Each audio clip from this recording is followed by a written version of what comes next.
Wassalam. Hamdan wa syukran lillah wa nusni alaihi sana'an hasanah wa nusalli wa nusallim ala habibina Mustafa Muhammad bin Abdullah wa ala alihi wa ashabihi wa wali. Asyhadu an la ilaha illallah al-qawiyyul matin wa asyhadu anna Muhammadan abduhu wa rasuluh. Dzul qalbir rahim wal khuluqil azim.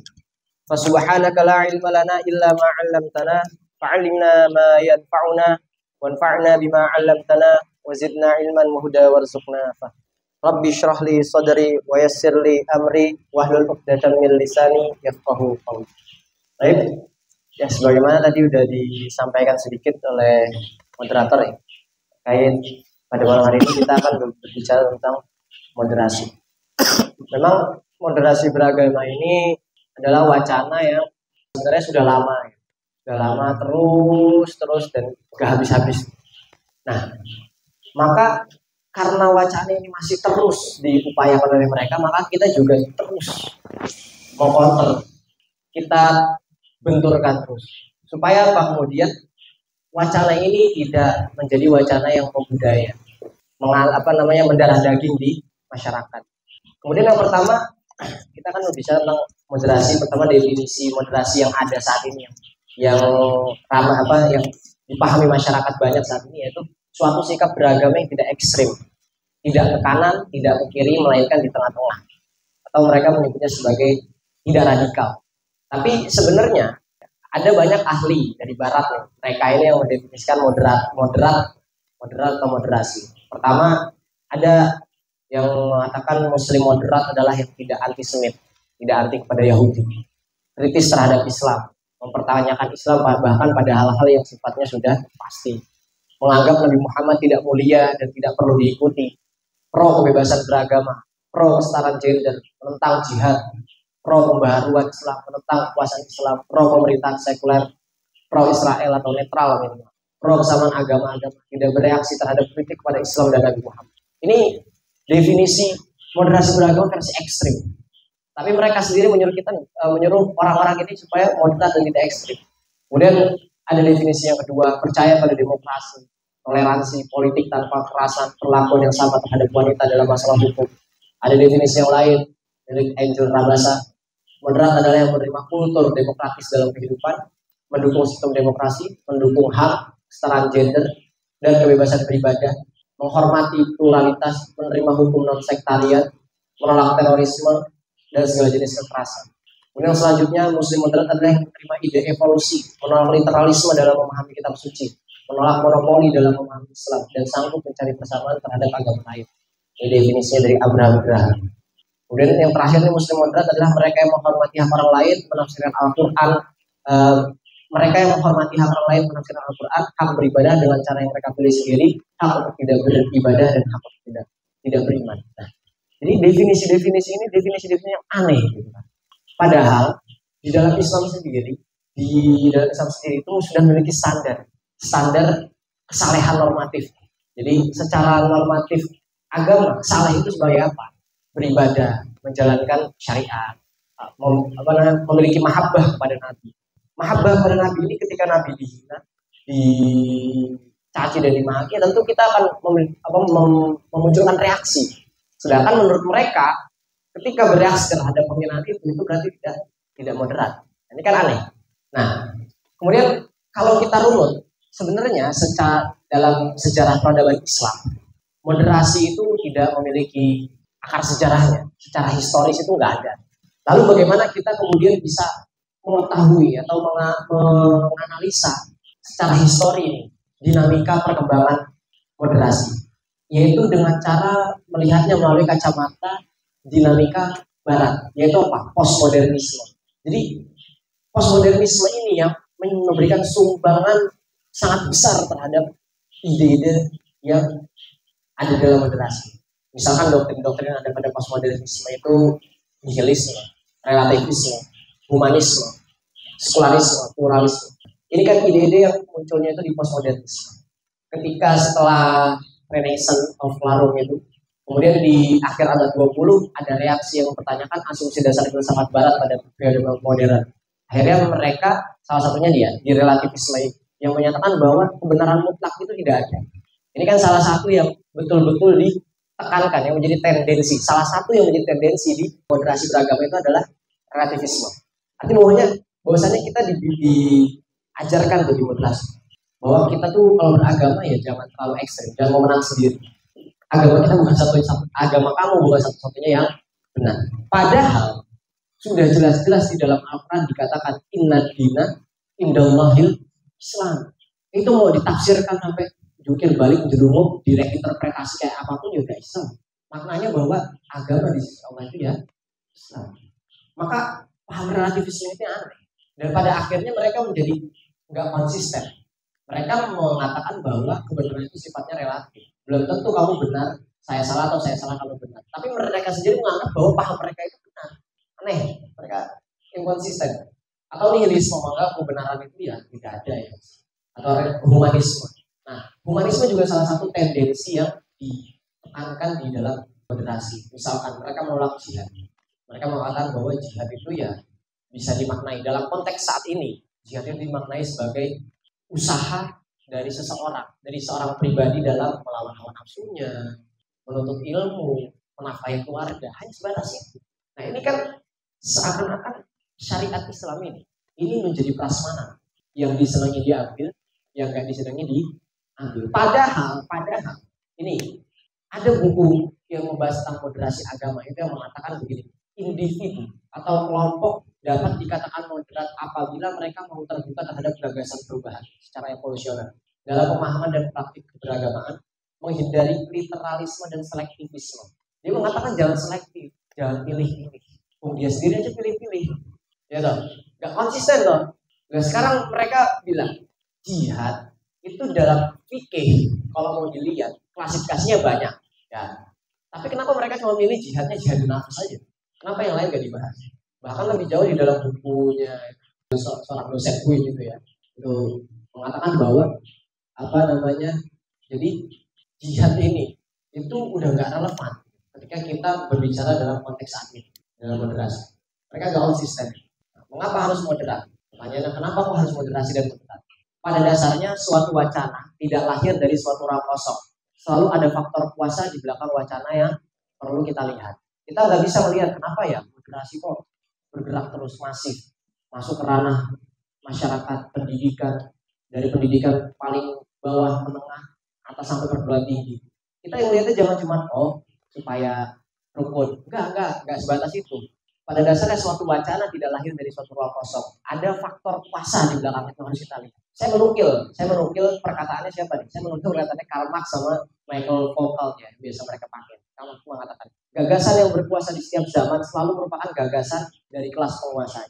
Michael Foucault juga berkata, sebagian pengetahuan di era tertentu selalu dipengaruhi dengan cara yang rumit dan halus oleh pertimbangan kekuasaan. Makanya dalam banyak buku-buku moderasi itu, mereka selalu bilang bahwa leading sektornya moderasi itu adalah salah satunya adalah pendidikan, sekolah, madrasah, dan sebagainya. Makanya kemudian ada sekitar 6 peraturan di kementerian, termasuk Perpres nomor 86 tahun 2020, peraturan Menteri Agama RI nomor 18 tahun 2020, keputusan Menteri Agama RI nomor 183 dan 184, peraturan Menteri Agama RI nomor 2 tahun 2020, keputusan Direktur Jenderal Pendidikan nomor 7272, keputusan Direktur Jenderal Pendidikan Islam nomor 18 dan 1. Ini yang mereka ini berusaha mengokohkan dan memperkuat implementasi dan sosialisasi moderasi beragama di tingkat pendidikan. Maka salah satunya kita saat ini ya, kalau punya keluarga, tetangga, saudara, anak-anak, adik, kakak dan sebagainya, itu harus memperhatikan betul sekolah di mana. Harus memperhatikan betul sekolah di mana. Karena ya itu tadi, memang leading sektornya itu adalah wilayah pendidikan itu tadi. Salah satunya. Nah, nanti dari wilayah pendidikan ini mereka melakukan sosialisasi terhadap masyarakat melalui kegiatan-kegiatan sosial gitu untuk mensosialisasikan itu moderasi. Artinya bahwa di belakang ini ada kepentingan. Nah, salah satunya mereka menggunakan enkulturasi. Makanya Hasan Hanafi, ya, kalau kita lihat di Al-Muqaddimah fi ilmi istinqratnya Hasan Hanafi, dia kan bilang Barat itu selalu menggunakan istilah akulturasi, enkulturasi, inkulturasi dan semacam asimilasi dan sebagainya, yang mengatakan ini sebagai bagian dari dinamika perkembangan zaman dan sebagainya. Padahal sebenarnya mereka sedang melakukan westernisasi. Mereka melakukan hegemoni. Kebudayaan mereka itu dimasukkan kepada budaya-budaya lain. Dalihnya ya akulturasi tadi. Padahal sebenarnya mereka yang mencaplok. Maka udah jelas di dalam surat Al-Baqarah ya. Walan tarda ankal yahud walan nasara hatta tattabi'a millatahu. Maka kalau kita cek di kitab tafsir, kenapa di ayat ini digunakan kata al-millah, bukan ad-din. Itu harus diperhatikan juga. Kalau ad-din itu kaitannya hanya dengan urusan ibadah. Maya takidu, apa yang dia yakini. Sebatas itu aja. Tapi kalau al-millah itu mencakup juga gaya hidup, pola interaksi dan sebagainya dan semacam. Secara linguistiknya seperti itu. Makanya kemudian di sini dikatakan hatta tattabi'a millatahu. Nah mereka ini nggak terima.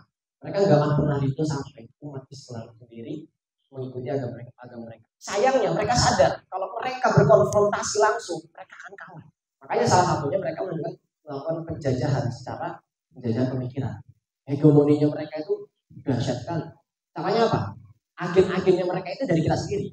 Sarjana-sarjana muslim yang belajar di sana, ya, itu dikirim lagi untuk mengajarkan. Salah satunya siapa? Salah satu kalian orang-orang yang belajar di sana. Nggak usah disebutin katanya udah tahu semua. Aneh-aneh. Nah, makanya kemudian kemapanan dalam memahami agama itu harus dimulai dari akidah.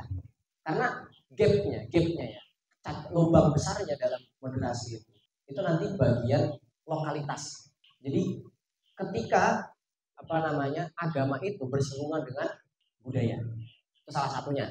Itu kan salah satu gagasan yang cukup di dalam moderasi ini, bahwa kejawen itu yang muslim, kejawen itu yang Islam. Karena mereka masih menjalankan Islam secara substansial katanya begitu. Padahal akidah itu memiliki prinsip. Apa? Qul huwallahu ahad, Allahus samad. Allahus samad lam yalid walam yulad walam yakul lahu kufuwan ahad.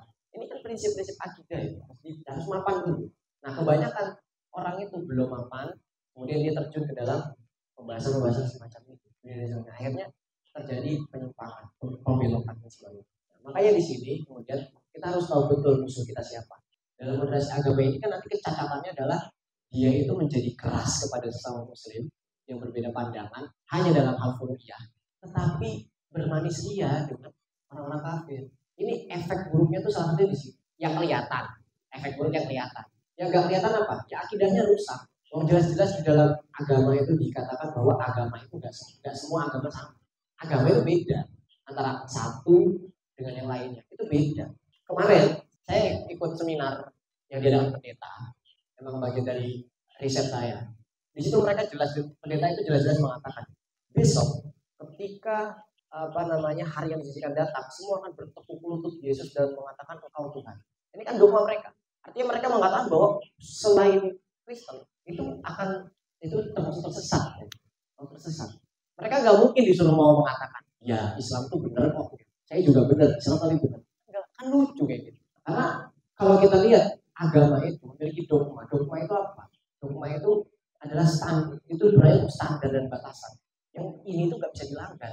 Di dalam Islam tidak menerima trinitas. Maka apakah orang yang tidak menerima, muslim yang tidak menerima, dan tidak membenarkan trinitas karena secara jelas ada di Al-Quran, Innallah, jadi tolak ya, Innallah salah satu tolak dalam Al-Quran. Apakah bisa dikatakan ini sebagai orang ekstrim, intoleran? Justru kan aneh.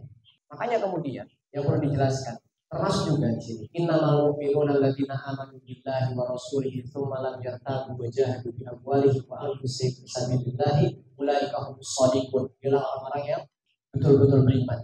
Jadi ketika orang itu beriman, maka dia punya tuntutan terhadap pembuktian melalui amal. Coba cek di ayat Al-Quran semua. Setiap kali ada illalladzina amanu, innalladzina amanu, selalu diiringi selalu wa amilus sholihat. Karena iman tanpa amal itu enggak sah. Iman itu dibuktikan melalui amal. Nah, makanya salah satu bentuk amalnya adalah apa? Wajahadu bi amwalihim, berjihad dengan harta dan jiwanya. Memberikan hartanya untuk perjuangan agama, untuk dakwah, mendedikasikan dirinya untuk berdakwah. Sekarang orang nggak mungkin mendakwahkan Islam kalau dia nggak menganggap bahwa Islam itu sebagai agama Islam itu memiliki dogma. Maksudnya agama Islam itu memiliki dogma kebenaran dalam perspektif Al-Quran. Ini kan akhirnya aneh ide pluralitas itu. Hanya kemudian konsep moderasi ini merusak sekali, merusak akidah tanpa disadari, Nah sayangnya di dalam pendidikan, di dalam dunia pendidikan, kurikulumnya, apalagi sekarang kurikulum merdeka ini kurikulum yang nggak membangun sama sekali, kurikulum yang nggak membentuk karakter. Pembahasan tentang moderasi beragama ini juga sudah dimasukkan ke dalam hampir semua mata pelajaran, baik itu akidah, akhlak. Dia memiliki visi misi memoderatkan para siswa, mensosialisasikan. Bukan cuma siswanya, tapi gurunya. Bahkan gurunya itu juga memiliki standar tertentu untuk mengajar, harus yang moderat dan sebagainya. Maka ya kalau judulnya ini moderasi agama menggerus identitas generasi muslim, maka identitas orang muslim ini akan sedikit demi sedikit akan hilang. Karena mereka maka akan terlihat seperti orang yang tidak memiliki agama. Karena menganggap semua agama benar. Tidak ada kebenaran mutlak, kurang meyakini Al-Quran. Padahal Al-Quran itu satu-satunya kitab suci yang memiliki tendensi kesombongan. Apa? Buka Al-Quran, selesai Al-Fatihah langsung dari kali kita bulan Raibafi. Cari kitab suci yang punya tendensi kesombongan kayak Al-Quran. Gak ada. Al-Quran jelas-jelas bilang dari kali kita bulan Raibafi. Terus dia setelahnya ditantang juga. Datangkan ayat semisal wa illam taf'alu wa lan taf'alu. Bayang dong. Pakai lan. Tidak akan. Ini kan tendensi kitab suci dengan tendensi kesombongan, memaki. Karena kesombongan ini juga memang terbukti bahwa gak ada yang menanding, baik dari aspek linguistiknya, semantiknya, atau yang lainnya. Nah di dalam moderasi gak bisa kita berbicara kayak gitu. Oh enggak, itu relatif, tergantung. Ya kan aneh. Nah makanya kemudian inilah pentingnya kemapanan sakofah Islam. Khususnya adalah apa? Akidah dan syariah. Orang belum mapan di akidah, belum mapan di syariah, belajar sosiologi. Belum mapan akidah, belum mapan syariahnya, udah belajar filsafat. Nah akhirnya jadinya mereka malah terobang gitu. Salah satunya itu tadi efeknya. Jadi inilah kemudian kritik kita terhadap moderasi. Bahwa konsep moderasi itu konsep yang secara penyampaian itu sarjana-sarjana itu menyampaikan manis sekali, rayuan maut. Tapi kalau kita ulik lebih dalam itu ternyata Masya Allah luar biasa ya. Merusak akidah dan menjadikan orang ini murtad tanpa disadari. Karena asbabul riddah itu nggak cuma dari af'al aja, nggak cuma dari qaul aja, dari iktikad juga bisa. Ketika kita sudah memiliki taradud, keraguan terhadap iya ya. Misalkan kamu yakin Al-Quran itu benar, kamu yakin Al-Quran itu konkret. Nah kemudian dijelaskan, ditantang untuk menjelaskan kekonkretan Al-Quran. Dia nggak bisa. Akhirnya dia mulai ragu. Iya ya, Al-Quran itu konkret benar atau enggak ya? Nah, ketika ada taradud ini dia bisa menjadi indikasi asbabul riddah. Maka hati-hati itu terhadap keyakinan. Jadi termasuk di dalam moderasi ini ada Islam with smiling face. Islam dengan wajah yang tersenyum. Sebenarnya kita nggak usah pakai konsep moderasi beragama, kita udah dibilangin tabassumuka fi wajhi ahlika shadaqah. Kita sudah disuruh menebar senyum. Gak usah pakai konsep moderasi, kita udah dibilang man kana yu'minu billahi wal yawmil akhir fal yukrim jarahu, mau muslim, mau kafir, mau muslim, mau non muslim, mau kafir kayak ya, Yahudi, Nasrani kayak kalau dia tetangga kita, ya kita harus mengikramkan. Karena di situ nggak ada jarum harus muslim kan. Selama dia tetangga kita, dia boleh mendapatkan hak-hak dari di dalam Islam itu, hak-hak dalam muamalah. Kita nggak usah pakai konsep moderasi. Islam itu sudah punya dalam bab-bab akhlak, dalam bab-bab muamalah itu sudah mengatur. Pendekatan moderasi ini kan pendekatan ilmu sosial, antroposentris, antropologi. Nah, maka tadi kita kembali kepada apa yang dinasihatkan pada kita oleh Rasulullah. Taraktu fikum amrayn. Wahyu aku meninggalkan pada kalian dua perkara yang ketika kalian berpegang pada dua hal ini, kalian tidak akan tersesat. Apa? Kitabullah wa sunnah Rasul. Kita kembali kepada Al-Quran, kembali kepada sunnah Rasul, kita berpegang pada dua. Usah aneh-aneh, ambil pendapat A, ambil pendapat Z yang tidak jelas dan sebagainya. Maka di zaman postmodernis ini harus ilmu pengetahuan itu nggak bisa tersaring dengan baik. Lewat sosmed kita modal scroll aja, itu ilmu pengetahuan dari A sampai Z, dari yang sesat sampai yang nggak sesat, dari yang benar sampai yang nggak benar itu udah bisa kita akses semua. Maka kita semua harus hati-hati dan bijaklah dalam mengambil satu pendapat dan sudut pandang. Ya, itu aja dari saya. Selanjutnya akan disampaikan oleh pemateri